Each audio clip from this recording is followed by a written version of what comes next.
예, 예수를 위하여 받게 받는 복이라는 제목으로 하나님 말씀 증거하겠습니다. 저희는 계속해서 산상수훈의 팔복을 다뤄왔습니다. 오늘은 그 마지막 일곱 번째, 여덟 번째 복을 살펴보고자 합니다. 미리 말씀드렸듯이 모든 복들이 연결되고 그것이 또 하나님 나라의 가치관과 연결된다는 것을 살펴봤죠. 우리가 지난주에 긍휼을 여기는 자가 긍휼 여김을 받고 마음이 청결한 자가 하나님을 볼 것이다. 이 엄청난 복을 살펴봤는데요.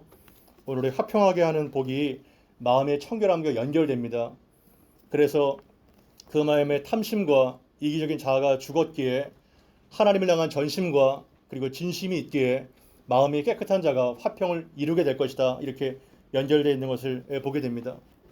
한국 사회가 갈수록 갈등과 또 피로 이러한 갈등 사회로 치닫고 있는 것이 너무나도 마음이 아픈데요. 매스컴이라든가 여러 가지 뉴스를 보게 되면 온갖 모든 것들이 갈기갈기 찢어지고 분열되는 것을 보게 됩니다. 정치는 말할 것도 없고 외교, 노사, 또 교육, 또 세대 간의 갈등, 젠더 이런 갈등, 가정, 심지어 교회와 여러 가지 공동체가 분열과 아픔을 겪고 있는 것이 현실입니다. 제도를 바꾸고 또 의견을 모으고 법을 바꿔도 또 교육의 질이 아무래도 개선이 된다고 해서 이러한 것들이 궁극적으로 해결되지 못하는 것이 안타깝습니다. 더 갈등이 고조가 되고 그리고 광범위해지는 것을 보게 됩니다.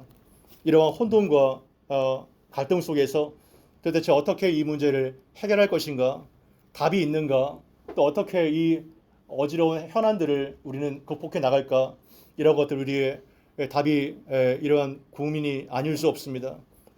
그러나 우리는 하나님을 믿고 있는 크리스찬이지 않습니까? 우리의 유일한 방법은 어떤 현자라든가 어떤 국가 지도자들의 대안이 아니라 오직 성경 안에서 정말 영원히 변화되지 않는 이 진리의 말씀 안에서 그 답을 찾아야 될 줄 믿습니다. 그렇게 생각하고 계신가요? 우리는 오직 성경 안에서 진리의 말씀이신 그 예수님께서 어떻게 말씀하시는지를 팔복을 통하여 그 답을 찾고자 합니다. 9절 말씀 같이 한번 읽어보겠습니다. 시작. 화평하게 하는 자가 복이 있나니 아멘. 일곱 번째 복, 화평에 대한 복을 나누고 있습니다. 화평하게 하는 자가 복이 있는데 그들이 하나님의 아들이라 일컬음을 받게 될 것이다. 이렇게 선포합니다. 이 화평을 히브리 말로 여러분들 잘 아실 거예요. 어떻게 말하고 있나요? 화평이 샬롬이죠. 그죠? 히브리인들의 인사가 샬롬이죠. 이 샬롬은 그냥 단순하게 평화적인 입장을 말하는 것이 아니라 하나님과 또 인간과 모든 피조 세계가 완벽한 통치, 그 풍성한 하나님과의 관계가 회복되고 사람과의 궁극적인 관계가 회복이 되는, 그래서 사자와 어린 양이 함께 뛰놀고 어린애가 독사굴에 손을 넣어도 물지 않는 이런 이사야가 예언했던 그러한 나라가 궁극적인 완전한 평화의 나라인 것입니다. 그것이 정말 샬롬인 것이죠. 그러나 이것이 인간의 죄로 인해서 와장창 깨지게 되었고 모든 갈등과 그리고 이 참 미움과 슬픔과 저주의 원인들이 인간의 죄로부터 말미암는 것을 우리가 보게 됩니다. 그래서 이 화평하게 하는 자가 단순하게 화평에 속한 자가 아니라 피스 메이커, 화평을 만들어가는 자, 이렇게 소개될 수가 있는 것입니다. 세상의 사람들을 보게 되면 많은 경우에 피스 러버, 그러니까 평화주의자들이 너무나 많죠. 하지만 하나님께서 우리에게 원하시는 것은 피스 러버가 아니라 피스 메이커, 화평을 계속해서 생산해내고 만들어가는 자, 이것이 바로 화평하게 하는 자라는 것을 보게 됩니다. 그 자가 바로 하나님의 아들이라 일컬음을 받게 될 것이고, 그리고 하나님과 가장 닮은, 자녀가 하나님을 닮지 않습니까? 그리고 화평하게 하는 일이 아버지의 일이기 때문에 그렇게 하나님의 자녀라 일컬음을 받게 될 것이다 말하고 있는 것입니다.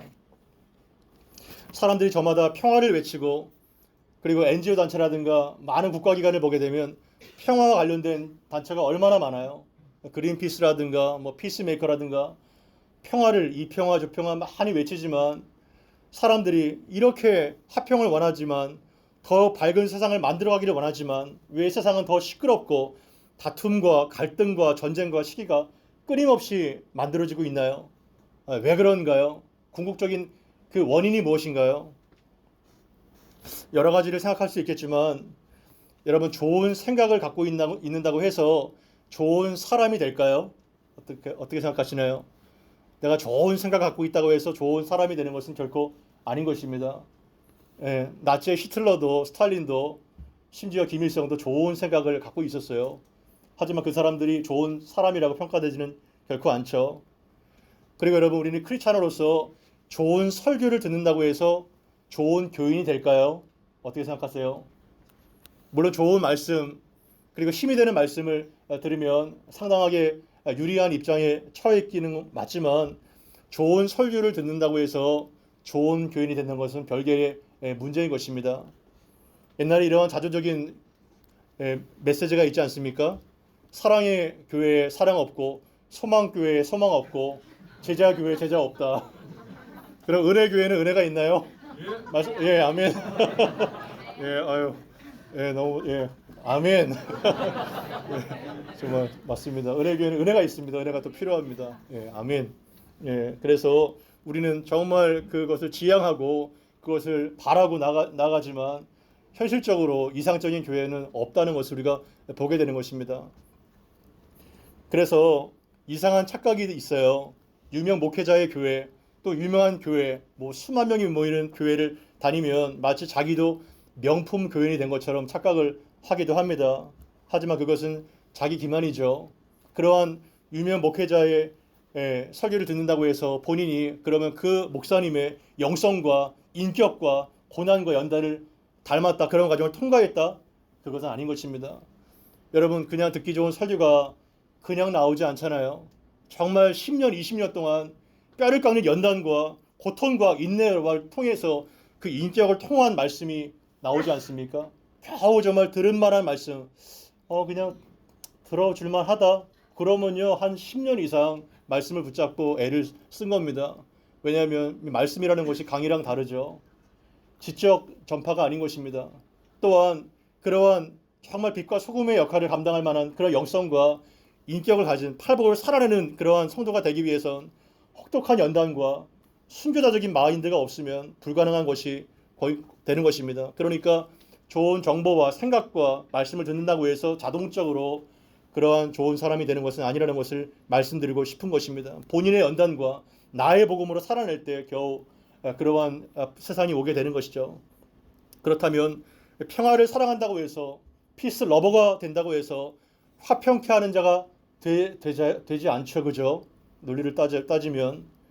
그러면 피스 러버가 피스 메이커가 되기 위해서는 어떠한 것이 필요할까요? 여러분들은 평화를 사랑하시나요? 아멘. 피스 러버가 필요합니다. 평화를 사랑해야죠.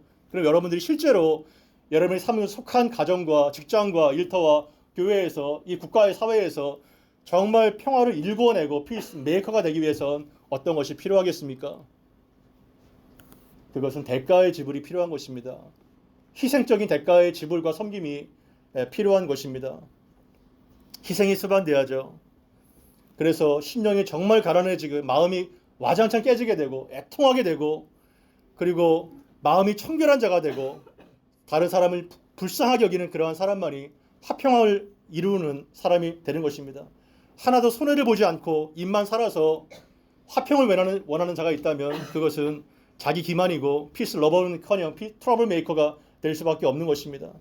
자기를 알고 내가 얼마나 소망 없는지를 알고 십자가를 의지하고 또한 십자가의 은혜를 통해서 희생하고 섬기고 심지어 죽는 자가 될 때 그 사람을 통해서, 하나님의 미라를 통해서 피스메이커가 되게 되는 것입니다.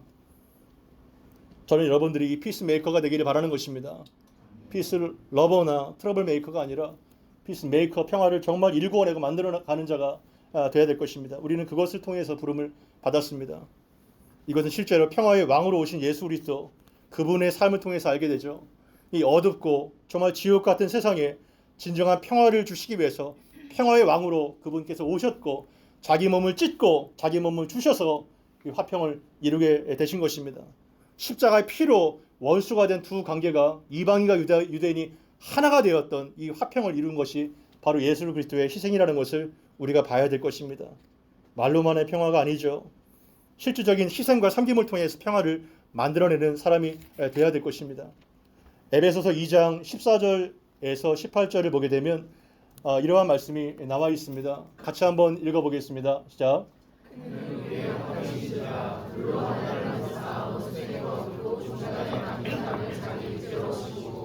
법정으로 된 계명의 율법을 폐하셨으니 이는 둘로 자기 안에서 한 새 사람을 지어 합성하게 하시고 한 몸으로 하나님과 화목하게 하려 하심이라. 원수된 것을 십자가로 소멸하시고 또 오셔서 먼데 있는 너희에게 평안을 전하시고 가까이 있는 자에게 평안을 전하셨나니 이는 그런 말미암아 우리 둘이 한 성령 안에서 아버지께 나아감을 얻게 하려 하심이라. 아멘. 이 본문의 핵심입니다. 그는 우리의 화평이신지라 이렇게 말씀하십니다. He himself is our peace 이렇게 말씀하시죠. 예수님 자신이 우리의 평화입니다. 그분은 둘로 하나를 만드셨습니다. 여기서 둘은 무엇인가요? 유대인과 이방인, 그 적대적이고 정말 죽지 않으면 못 사는 이러한 원수지간을 하나가 되게 하셨는데 어떻게 하나가 되게 하셨나요? 중간에 막힌 담을 허물으셨어요. 어떤 거로 허물으셨죠? 자기의 육체로 허무시는 것입니다. 십자가 자신의 피와 육체를 찢으심으로 적대적인 관계가 십자가로 이제 화평하게 된 것입니다. 계명의 율법을 완성하시고 이 둘로 자기 안에서 한 새 사람을 지어 화평하게 하셨다고 말씀하고 있는 것입니다. 유대인과 이방인 절대로 섞일 수 없는 화목하게 할 수 있는 두 존재가 한 새 사람이 되어서 새로운 한 인류가 탄생하게 된 것입니다. 또 십자가로 이 둘을 한 몸을 이루어서 하나님과 화목하게 하시고 원수된 것을 십자가로 소멸하셨다고 말하고 있죠.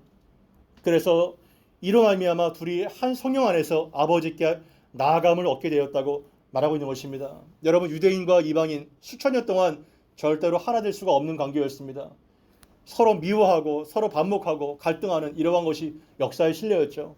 그러나 드디어 예수께서 평화의 왕으로 오셔서 그분의 육체를 찢으시고 누구든지 그리스도 아닌 사람들을 그 모든 막힌 담을 소멸하시고 원수된 것들을 하나 되게 만드셔서 새로운 인류를 만들어 내셨다는 것입니다. 할렐루야. 아멘. 이것이 바로 십자가의 능력 가운데 하나된 교회, 하나된 공동체인 것입니다. 저는 이 십자가를 통해서 역사를 보고 십자가를 통해서 시대를 분별하고 십자가를 통해서 정치를 보고 문화를 보고 교육을 보고 교회를 보고 이 십자가를 통해서 모든 것들을 해석해내는 건강한 크리스찬이 나오기를 바라는 것입니다. 오직 이 십자가의 길만이 모든 불화와 적대적인 관계가 회복될 수 있다고 예수님 말씀하셨고 우리를 또한 화목해하는 화목의 지책을 그분께서 허락해 주셨던 것입니다. 얼마나 많은 불화가 있습니까? 자기와의 불화가 있습니까? 자기와의 불화가 어떻게 나타나죠? 자살로 이어집니다. 모든 정신병리학적인 증상이 자기와의 불화로 나타나지 않습니까? 자기를 인정하지 않고 그리고 모든 열등감과 강박과 우울증과 이런 것들이 자기와의 불화 속에서 나타나게 되는 것입니다. 그리고 부부가의 얼마나 갈등이 많습니다. 겉으로 보기에는 멀쩡하지만 얼마나 많은 다툼과 아픔이 있습니까? 가정이 깨지게 되고 또한 이웃이 정말 집단 이기주의로 나누지 않습니까? 세대 간의 갈등과 또 젠더와의 갈등이 얼마나 첨예하게 대립되고 있습니까? 사회와 국가와 또 남북의 통일 문제와 이러한 통일 문제는 십자가의 사랑이 아니면 화목이 아니면 절대로 이루어질 수 없는 것을 보게 되는 것입니다. 독일의 통일을 보십시오. 베를린 장벽이 그냥 이루어지지 않지 않습니까? 그 베를린 교회에서 통일을 위해서 간절하게 부르짖어 기도하는 그런 독일 교회를 통해서 궁극적으로 베를린 장벽이 무너지지 않게 되지 않았습니까? 지역 갈등이 얼마나 심합니까? 그리고 모든 혐오와 갈등이 얼마나 부추깁니까? 매스컴에서 부추기고 기자들이 부추기고 왜냐하면 그러한 사람들은 이슈를 먹고 사는 사람들 아닙니까? 자꾸 갈등을 부추깁니다. 그래야 본인의 생계가 유지가 되기 때문에. 그래서 여러분들은 이러한 정치 노름과 이러한 쏠림과 이러한 것들을 잘 십자가로 분별하고 화평을 이루시는 그분을 향해서 기도하고 그리고 하나됨을 위해서 애쓰시기를 바랍니다. 서로를 존중하십시오. 그리고 서로를 깊이 사랑하시기를 바랍니다. 요한복음 13장 34절에서 35절을 보게 되면 이러한 말씀이 있습니다. 새 계명을 너희에게 주노니 서로 사랑하라. 내가 너희를 사랑한 것 같이 너희도 서로 사랑하라. 예수님 마지막 잡히시기 전에 이 말씀을 주셨던 것입니다. 새 계명을 주지만 사실은 새 계명이 아니라 원래부터 주어졌던 이웃을 사랑하게 대한 계명을 주신 것입니다. 서로 사랑하라, 이 말씀을 마지막 하셨습니다. 그 기준이 무엇인가요? 내가 너를 사랑한 것 같이 너희도 서로 사랑하라는 것입니다. 이것이 기준인 것입니다. 나에게 이득이 있고 기부가 됐으니까 테이크가 있는 것이 아니라 예수님처럼 무차별하게 아낌없이 주는 나무처럼 서로 사랑하라고 말씀하고 계시죠. 그래서 너희가 서로 사랑하면 어떠한 일이 발생하나요? 이로써 모든 사람이, 이 모든 사람은 예수를 믿지 않는 모든 사람을 말합니다. 너희가 내 제자인 줄을 알리라. 아멘. 여러분, 제자 훈련을 받는다고 해서 제자가 되는 게 아니에요. 어떠한 명품 교인이 된다고 해서 그 사람이 명품 교인이 되는 것이 아닙니다. 서로 사랑할 때 세상에게 충격을 줄 수 있습니다. 교회가 세상을 혁명처럼 개혁할 수 있는 유일한 무기와 강력한 방법은 뭐냐 하면 세상이 감히 흉내낼 수 없는 사랑으로 교회가 하나가 되는 것입니다. 아멘. 교회가 감히 흉내낼 수 없고 나타낼 수 없는 그 강력한 사랑으로 교회가 하나 될 때 그것이 바로 하나님께 영광이 되고, 그리고 그 사람들이 와, 정말 저 사람들은 정말 그리스도 제자가 맞아, 이렇게 인정할 수 있다는 것입니다. 이것이 우리에게 주신 화목에 대한 메시지인 것입니다.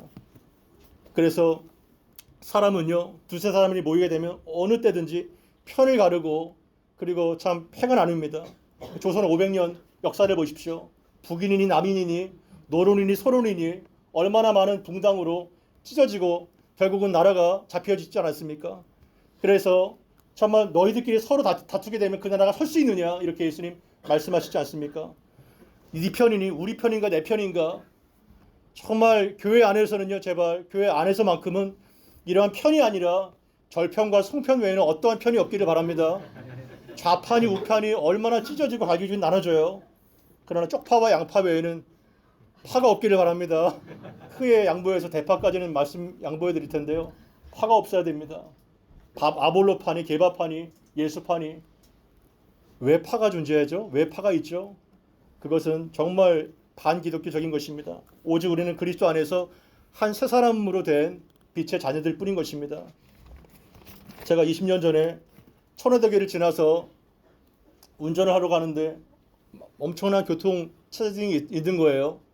근데 알고 보니까 어떤 시위가 있는 것이 아니라 천호대교 그쪽에 큰 대형 교회가 있어요. 어떤 교회인지 알려고 하지 마십시오. 거기에 막 전투경찰이 엄청나게 수백 명이 교인들과 대치가 돼서 참 너무나도 안타까운 상황을 봤습니다. 교회가 은혜가 떠날 때 이익단체가 되는 거예요. 이권이 있으니까 서로 죽이고 못 사는 겁니다. 여러분, 참 아무리 수천 명 수백 명을 전도해도요, 그러한 더러운 거, 그러한 정말 악한 것이 있으면요, 하나님의 영광 가리게 됩니다. 여러분, 우리는 그렇게 살지 맙시다. 우리는 서로를 존중하고, 우리는 서로를 이해하고, 서로를 경청하고 공감하고 배려하는 가운데 살아가야 될 것입니다. 여러분, 예수의 제자가 된다는 게 뭐 어마어마한 게 아니에요. 팔복의 말씀을 살 수 있도록 기도하시길 바랍니다. 팔복의 말씀을 살아갈 때 엄청난 기독교의 개혁이 나타나게 됩니다. 가공할 만한 어마어마한 개혁이 팔복 가운데 있습니다. 세상이 절대 흉내낼 수 없고 따라할 수 없는 엄청난 복, 이것이 팔복 가운데 이 원자폭탄과 같은 엄청난 복이 팔복 가운데 있는 것입니다. 세상에 감히 흉내를 내도 낼 수 있겠나요? 흉내를 낼 수가 없습니다. 그래서 저는 여러분들이 야고보서 3장 말씀처럼 17절에서 18절을 보게 되면 이러한 말씀이 나와 있습니다.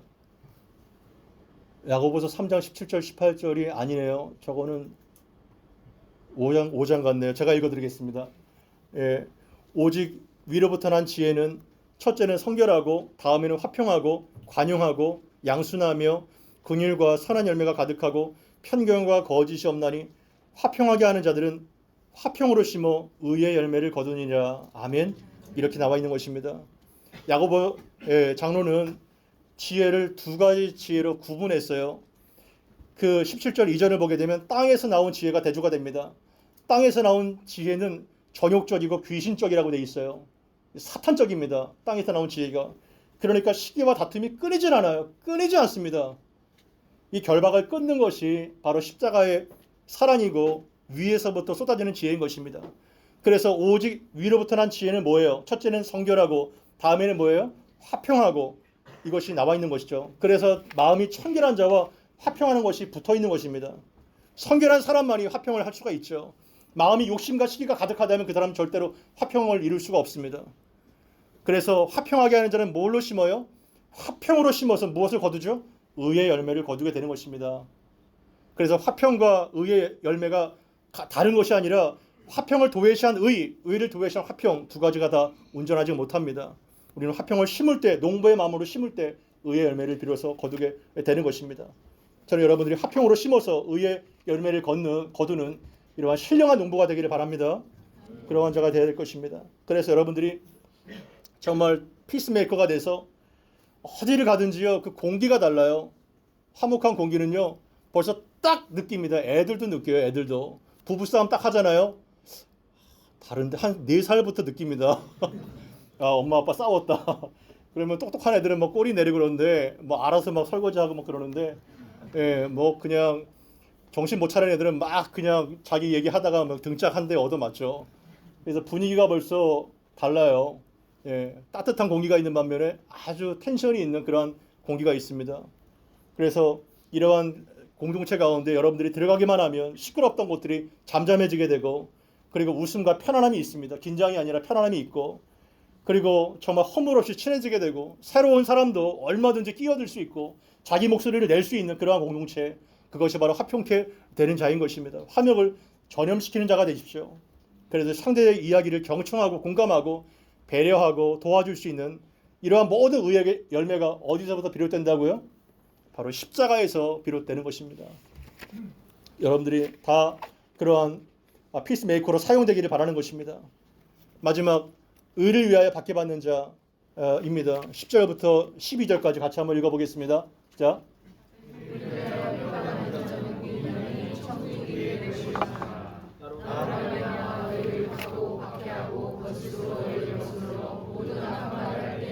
너에게 복이 있나니 기뻐하고 즐거워하라. 하늘에서 너희 상이 큽니다. 너희 전에 있던 선지자들도 이같이 박해하였느니라. 아멘. 의를 위하여 박해받는 자가 복되다는 것이 마지막 8번째 마지막 복입니다. 여러분 이상하지 않나요? 박해가 없는 것이 복이 아닌가요? 솔직히 박해를 왜 받는 것이 복이라고 말하고 있죠? 너무나도 마지막 복은요, 가장 이해하기가 어려운 복입니다. 하지만 의를 위하여는 무엇을 위하여인 건가요? 11절에 나로 말미암아 되어 있죠. 바로 예수 때문에 받는 박해를 말하는 것입니다. 예수 때문에 받는 박해, 예수 때문에 받는 모든 거짓과 모든 욕과 모든 버림받음이 있을 때 너에게 복이 있다고 말하는 것입니다. 이 팔복은 처음에 심령이 가난한 자로 시작됐다가 마지막에 의를 위하여 박해받는 자로 끝나죠. 하지만 첫 번째 복의 약속과 8번째 복의 약속이 똑같습니다. 천국이 저희의 것임이라고 말하고 있죠. 천국을 소유하는 것이라는 것입니다. 이 어마어마한 복이 바로 인클루지어로, 수미상관법을 아시죠? 이러한 인클루지어로 되어 있는 것입니다. 그래서 하나님 나라의 전체적인 산상수훈의 주제가 하나님 나라이고, 그 처음과 끝은 가난과 박해이지만 천국을 소유한 자라는 것을 말하고 있는 것입니다. 복의 절정이자 복의 정말 끝판왕이죠. 바로 예수를 위하여 핍박받는 복. 이해가 되지 않고 너무나도 받아들이기 힘들지만 이 복이 얼마나 위대한 복인지 다른 복은 다 한 절로 할애가 되지만 마지막 복만큼은 석절이나 할애를 하고 있는 것입니다. 이것이 정말 제자도의 역설적인 복이라는 것을 우리가 보게 되죠. 여러분, 그리스도인은 하늘의 가치관을 땅에서 살아갑니다. 세상 사람들은 땅의 가치관이죠. 이 어둡고 악한 세대, 하나님을 대적하는 세상인 것입니다. 그렇다면 하늘의 가치관과 땅의 가치관은 당연히 충돌할 수밖에 없죠. 어떻게 이것이 화합되거나 동화될 수 있겠습니까? 만약에 내가 진실된 믿음으로 이 땅을 살아갈 때에 한 번도 미움받은 적이 없고 핍박받은 적이 없다면 그것은 거짓된 믿음이라는 것을 보게 되는 것입니다. 그럴 수가 없어요. 그럴 수가 없습니다. 반드시 충돌과 배제와 핍박과 어려움을 겪게 되는 것입니다. 제가 대학교 1학년 때, 제가 27대 저희 집에 장손으로 태어났습니다. 한 번도 예수를 믿어본 적도 없고 전도를 받아본 적도 없고 교회를 다니본 적도 없던 제가 대학교 1학년 때 처음 선교단체를 통해서 예수를 믿게 되니까 얼마나 많은 박해가 있습니까? 저희 아버지 성격이 막 불같거든요. 불같아. 할아버지는 정말 너무 온유하신데 아버지가 불같아서 예, 특히 이제 농번기 같은 경우 저희 집에 농사를 지었기 때문에 얼마나 바빠요. 근데 교회에 하루 종일 가 있으니까 아버지가 참을 수가 없는 겁니다. 막 주먹으로 면상을 그냥 바로 칩니다. 예, 그리고 작은 아버지들 같은 경우도 만만치가 않아요. 그 조인트 아시죠? 조인트 막 세워놓고 조인트를 막 깝니다. 예, 그러면은 그냥 교회 땅에 올라가서 아파서 우는 것이 아니라 너무나도 이 상황이 안타깝기 때문에 교회 올라가서 한동안 울고 내려옵니다. 뭐 어떤 기도를 했는지 기억도 안 나요. 콘크리트 바닥에 한동안 기도를 하고 내려오면 코하고 눈에서 그냥 어마어마한 콧물이 그냥 쫙 무슨 현수교 금문교 같아요. 미국에 쫙 내려와가지고 뭐 댕댕댕 하게 되면 현악기 하는 것 같이. 예. 근데 그때 돌아보면 그때가 행복했던 것 같아요. 그 좀 맞고 뭐 아버지 어머니 막 그 공동체 생활하잖아요. 대학생 때. 예. 저는 UBF를 통해서 예수님 알게 됐는데 거기까지 와가지고 집을 가져가시고. 근데 그때가 사실 돌아보면 행복했던 것 같아요. 아, 내가 예수 때문에 이러한 핍박을 받고 있구나. 핍박을 받아본 사람은 알 거예요. 그때 뭘 느끼죠? 아, 하나님의 나라가 있구나. 이거를 느끼게 됩니다. 하나님의 나라가 있구나. 스테반이 핍박 가운데 이 핍박을 살려달라고 기도하지 않고 우편에 서신, 보좌에 서신 예수님을 바라보지 않습니까? 아멘. 하나님 나라가 영원한 세계가 있구나. 이거를 핍박 가운데 알게 되는 것입니다. 여러분, 이 땅이요. 너무 좋고 너무 편안하고 너무 정말 마음에 들면 안 됩니다. 여러분, 크리스찬들은요. 근본적으로 안 돼요. 그 사람이 하나님 나라를 사모하겠어요? 예수 그리스도의 재림을 사모하겠어요? 절대 사모하지 않습니다. 그래서 하나님께서는 이 땅에 많은 사람마다 안정장치를 주세요. 그래서 예수를 제대로 믿을 때 핍박을 당하고 배제를 당하고 무시를 당하고 욕을 얻어먹고 심지어 죽음을 내놓을 수밖에 없는 상황 가운데 우리를 내놓게 됩니다. 그럴 때 기억하십시오. 이 말씀 잊지 마세요. 이 말씀 여러분들 소망이 될 겁니다. 그리고 심지어 지금은요.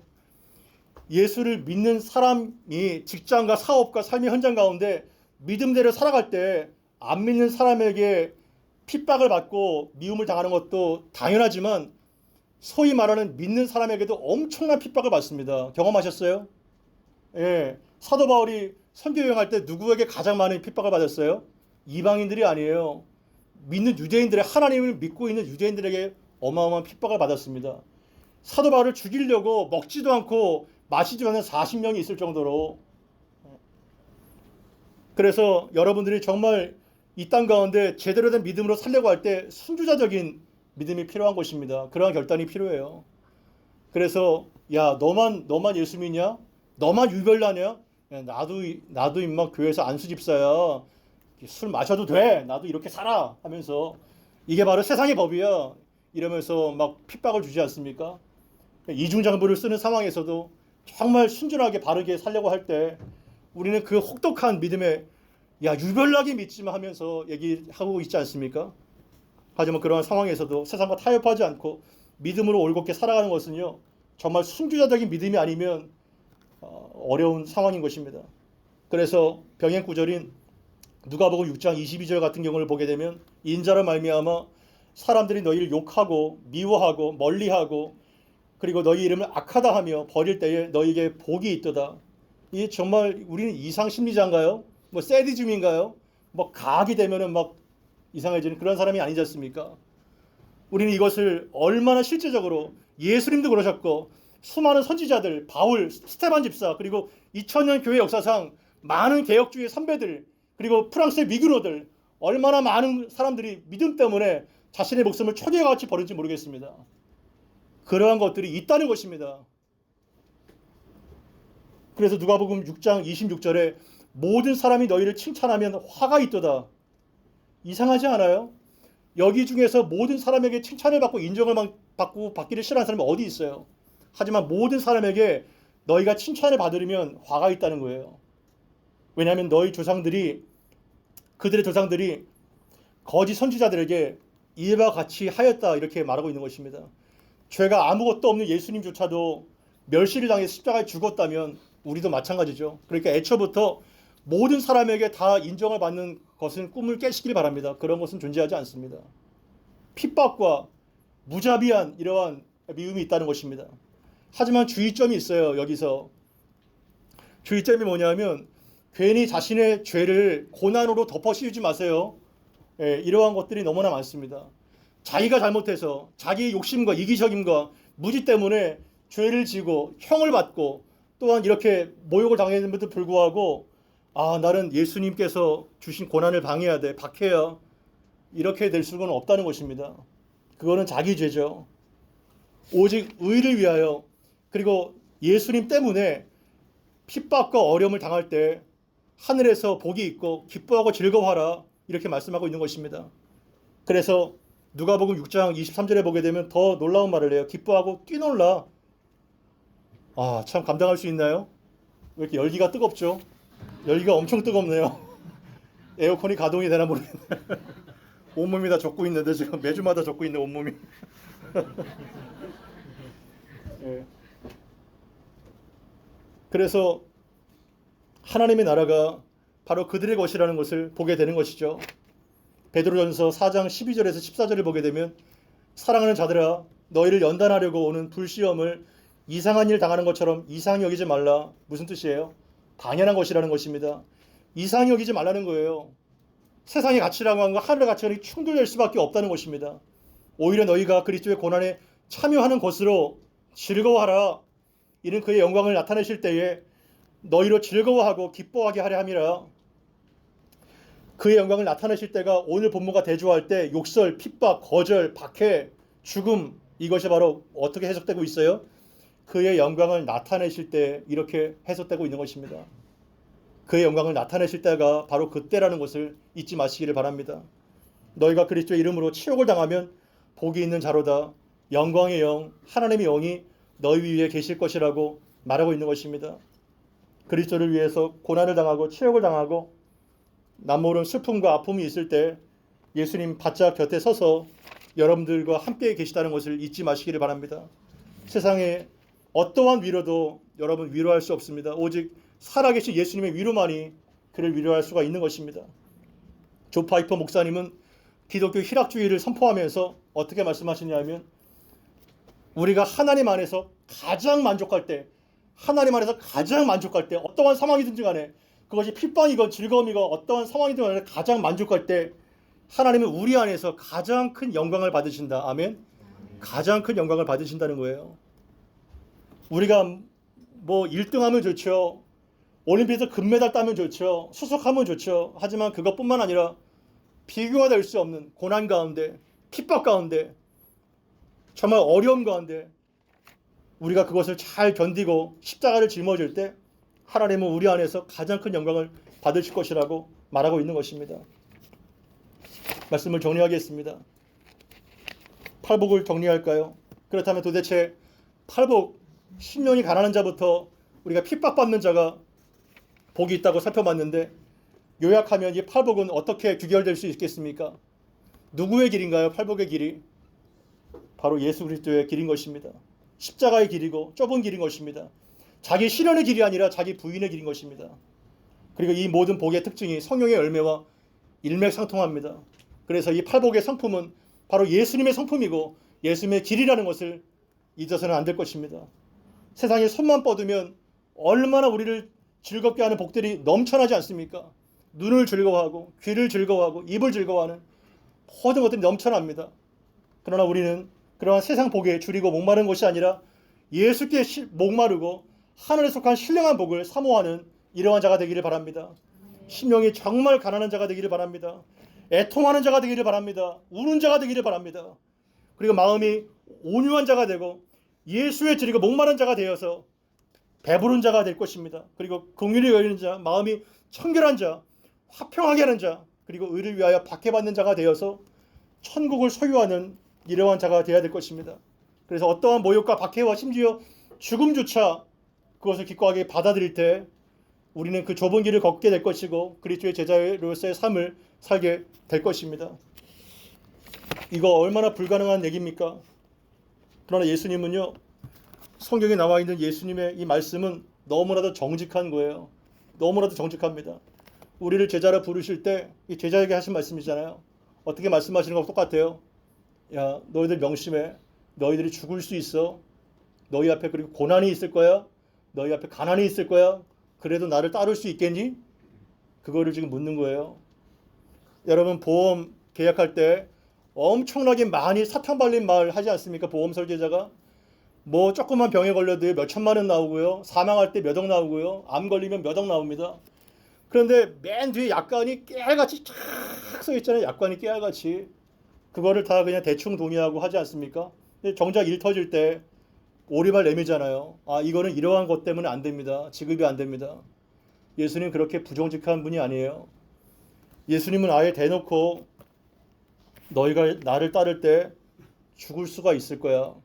그리고 많은 사람에게 미움을 받을 거야. 그래도 나를 따를 수 있겠니? 이거를 지금 묻고 있는 거예요. 예수님은 가리지 않습니다. 속이지 않아요. 그럼 예수님의 요청에 나를 따라오너라, follow me 했을 때 우리가 응답이 있지 않겠어요? 예, 예수님. 제가 이러한 핍박과 모욕과 어려움이 있어도 저는 십자가의 길을 걸어가겠습니다. 저는 따라갈 수 있습니다. 이렇게 따라가는 자들이 바로 팔복의 길을 걸을 수 있는 제자가 된다는 것을 말하고 있는 것입니다. 저는 여러분들이 이 엄중한 예수님의 초대 앞에 너무나도 부족하지만 제가 그 길을 걸어가겠습니다. 내 안에 여전히 욕심이 있지만 내가 죽고 예수가 사는 길을 걸어가겠습니다.